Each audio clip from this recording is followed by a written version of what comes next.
distribution is so key. Okay. So aside from guesting on other podcasts so you can get additional exposure to your brand, you need to figure out a way to distribute your podcast as far and wide as possible. And so all the tactics that I suggest that guests do, take the podcast episode, cut it up into snippets, post it on LinkedIn, social, shorts, blah, blah. That's exactly what the host should be doing as well.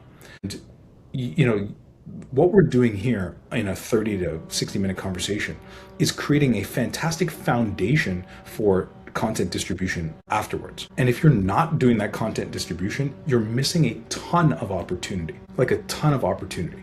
So what I would recommend doing, and you can see all the top podcasts do this.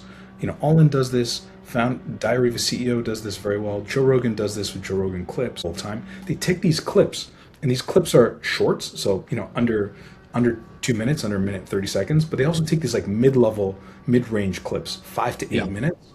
Because if you think about how people kind of consume content, they're often consuming content in break time.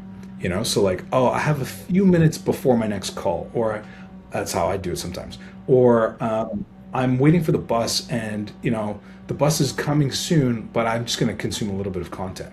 And so if you create your content for that, then you can kind of pull people into your realm, your gravity kind of pull of your brand.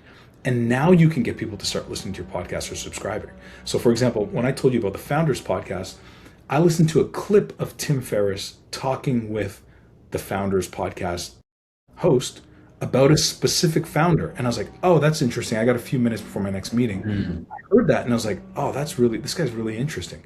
Then I listened to the whole podcast episode for Tim Ferriss and that host. And then I was like, oh man, I've got to subscribe to this podcast. And then I downloaded 2 or 3 of his episodes. So that's how it works. And so if you're not doing that content distribution, you're missing a ton of opportunity. The problem is it takes time. And that's where you have to leverage other tools. But if you're in the game with the podcast, you got to put in a bit of that time initially, and then you can get more listeners for sure. So that's how I would do it. Yeah, that top of funnel is extremely important. Completely. Yeah, we're literally trying to orient our entire offer around like, okay, if you want to start this content and have it for yourself, the editing takes a bunch of time, distribution takes a bunch of time. So it's kind of like making it as low sacrifice, low effort as possible. So it's good to hear from you as well. Brilliant. So how do you see the personal brand developing and evolving over the next few years, especially as AI becomes kind of integrated into how we consume and create information?